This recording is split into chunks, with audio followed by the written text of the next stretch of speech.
So, yes.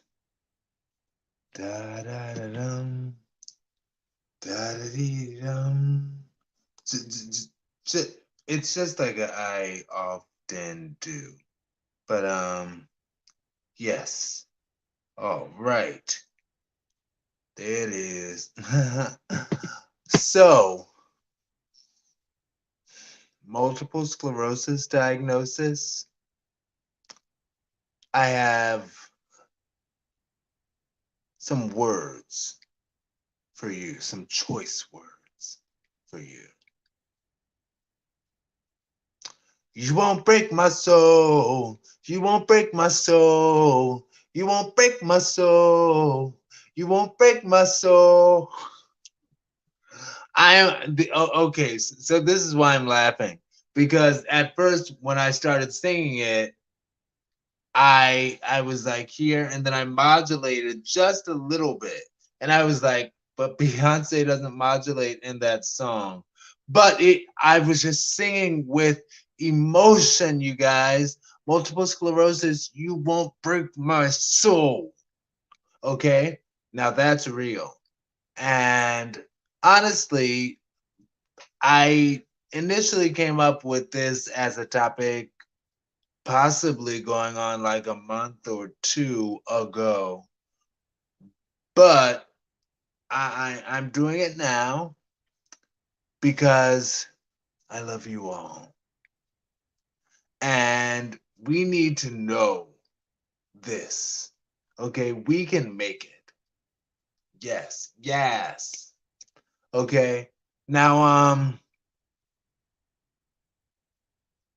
many people. I don't know if many people, because I don't know if I've ever told this, but oof.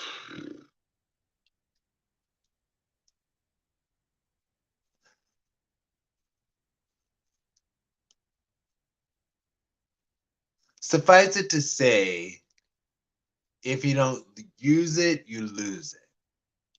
And when I lived in Baltimore before moving to Cleveland, I had been going to the gym 3 days a week. And then when the pandemic hit, just like when the Queen come in town, everything shut down, quoting Little Kim, when the pandemic hit, the gyms and everything shut down. So I was just staying in the house, not really doing anything, because also I work from home. So it's not like I was commuting to a job or anything. I work from home. So I was just pretty much in the house unless I went out somewhere to eat something. And I got weaker and weaker and weaker. And yeah, sometimes I want to be like, multiple sclerosis is not a real thing. It's all in your mind. It's like, oh, there is something to it. Just like COVID, just like the COVID that put me in the hospital last year. There is something to it. And for example, while other people sat at home at the start of the pandemic and just did nothing, and at the as we were coming out of the pandemic, hallelujah, you know, they just went back to life as normal, life like before. Me, in my circumstance, I got weaker and weaker and weaker. And I did, it sort of happened before I even knew what was going on. And next thing you know, I actually had to get a walker before I moved here. And my former housemates were so nice and so wonderful. And I'm not gonna lie, they're cool peeps. And they actually set up my walker for me. And I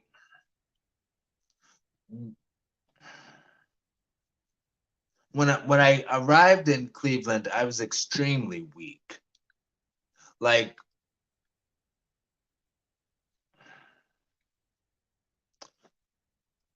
and this is where the "you won't break my soul" story comes in. How many minutes? 5. Yeah, and I was so weak when I got here. I was too weak to even walk to the bus stop in front of the apartment. Okay. And I was like, wow, like that really sucks because, and people would ask me this sometimes because even when I had a car, and I'm definitely not going to go into that full story right now as to why I don't have a car, but even when I had a car, I would not there would be some times that I would prefer to take public transportation because I don't know, it's just something fun and freeing about taking the bus, or the rapid, as it's called here, because Cleveland does have a train system, and the rapid or the metro or the light rail or whatever. And I enjoy doing that sometimes, like for leisure. Like I acknowledge when you're in a rush and you have to get somewhere. Like sometimes taking the bus can be a struggle. I will say this, and people talk about this, but Cleveland buses run really on time, and like that's dope. But anyway, um, oh, and our Mayor Bibb, was talking about how Cleveland is starting to be known as the what is it called? It was a part of the Rust Belt here in Ohio, but now we're starting to be known as the basically it was something like the Silicon Valley of the Midwest, basically because we're doing actually cool things. Anyway, um, the yeah, I like to sometimes take the bus, sometimes, and I was disappointed because, like I said, when I first arrived, I was so weak that I could not even make it to the bus stop, even with my walker. I could not make it to the bus stop in front. And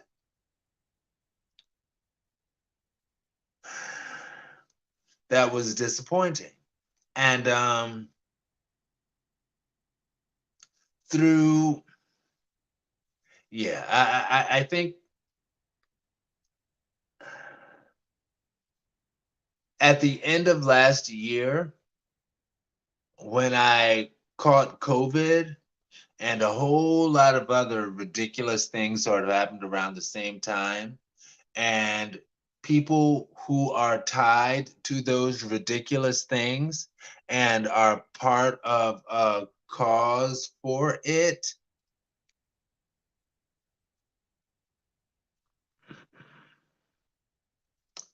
cool.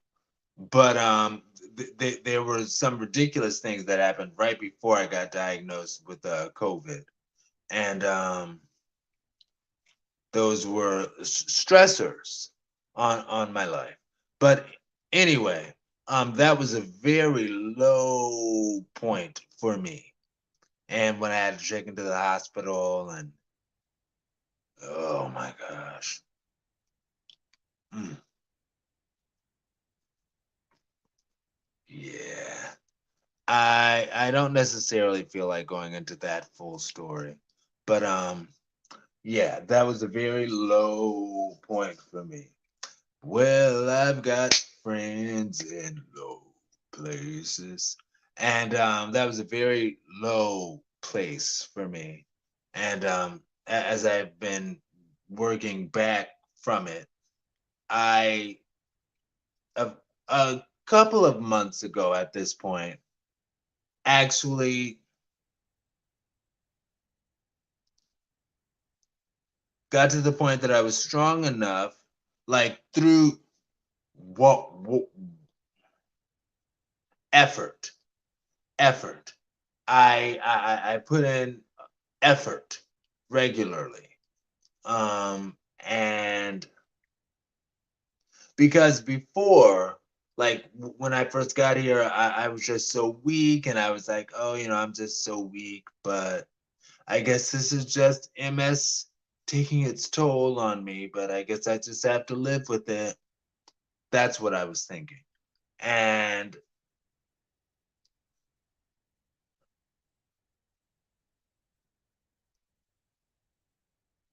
something that I do, FYI, and I feel that such things are important.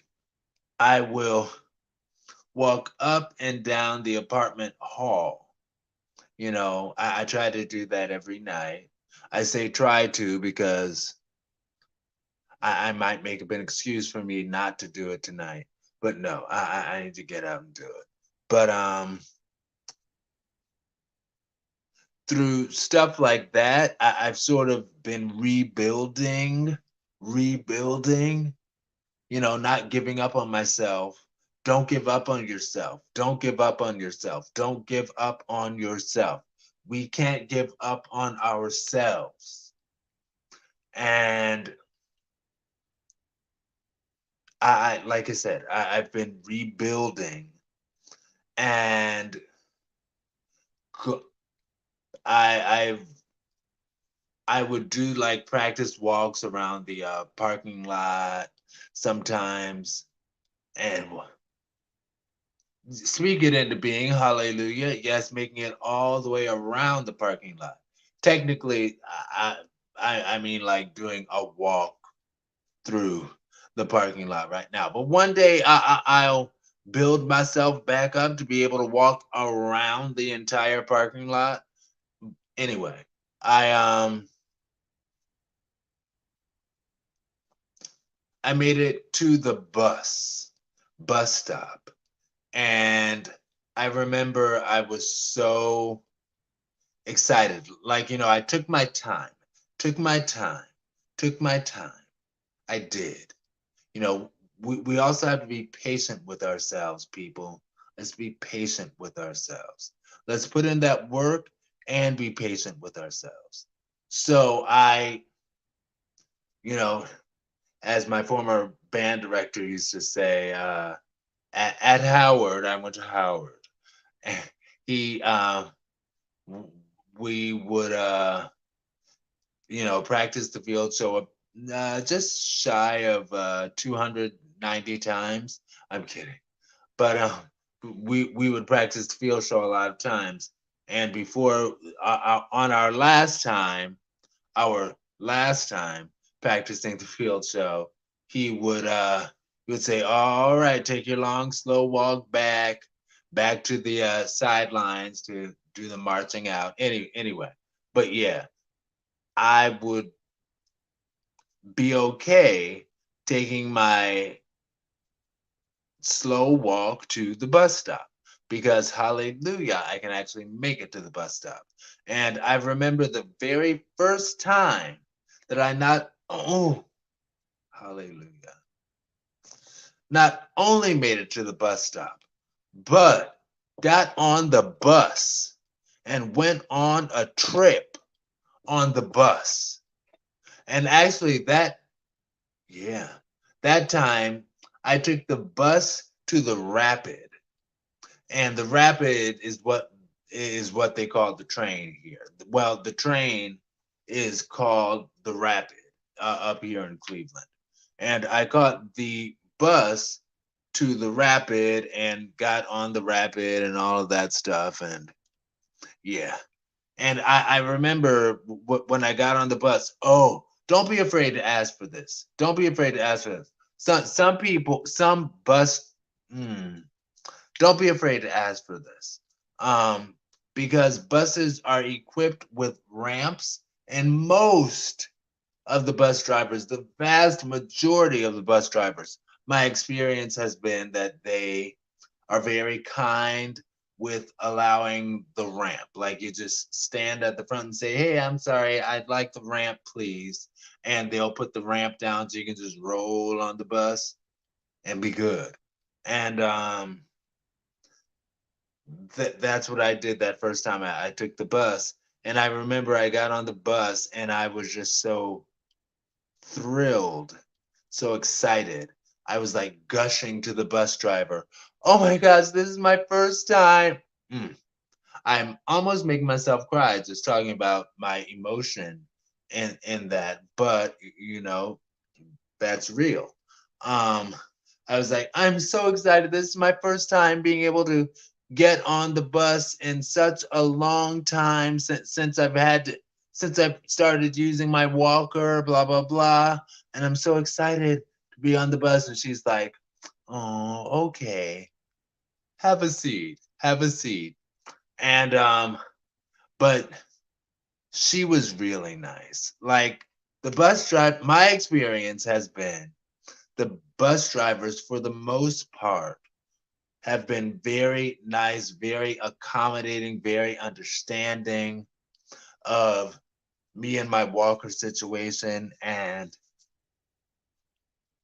you know, uh, I've seen other people catch the bus with their walkers and stuff like that. So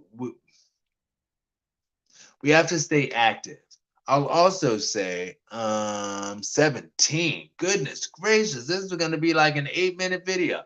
But I have had a number of Uber drivers and DoorDash delivery people, Uber Eats people come to the apartment and deliver to me on the 6th floor and tell me, because see, I sometimes the delivery people would try to be like, come downstairs and meet me, I'm here, or meet me in my car. And I'm like, I tried that before, like when I was extremely weak. And I remember one time, like I was so weak that I like fell trying to make the trip. And I just walking downstairs to get the food, it's like, no. So I now I write in the note to the whoever's going to be the one delivering my food. I say, tell them all about the whole multiple sclerosis situation. I currently use a walker, and I would prefer you to just bring it to my apartment. I'll let you in.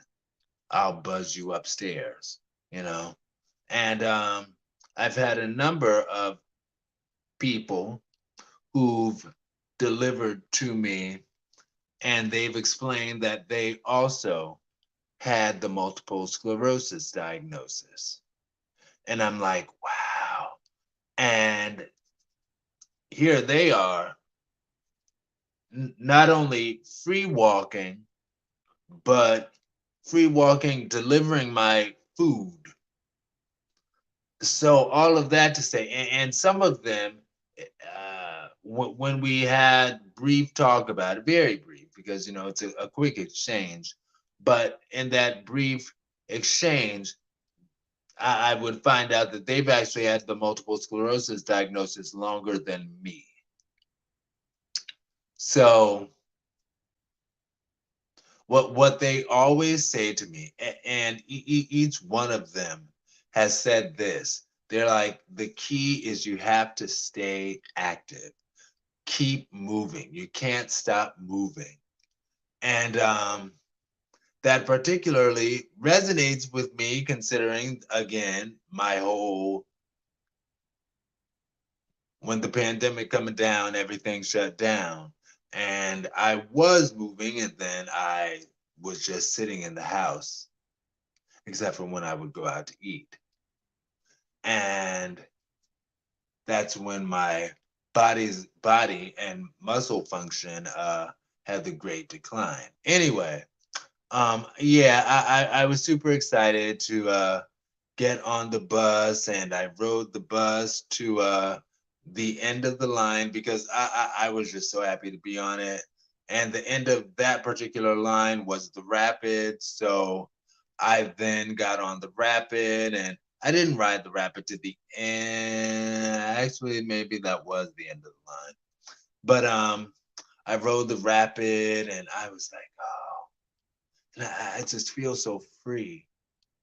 And yes, we can't give up on ourselves.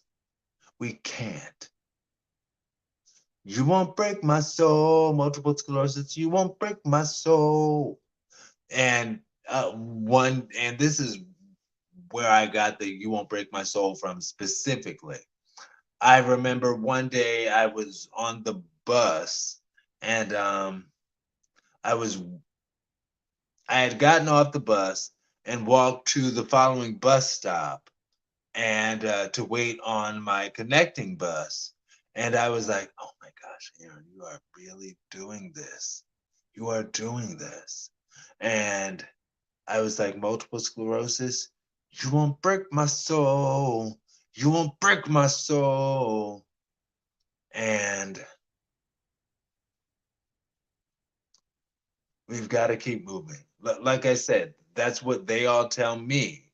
And I believe it. I believe it. We can't give up. We can't just sit and do nothing. We have to keep moving. Keep at it. Keep it up. All right, social media family. Peace. Uh, see, see, this needs to always be up. Always. Yes, always.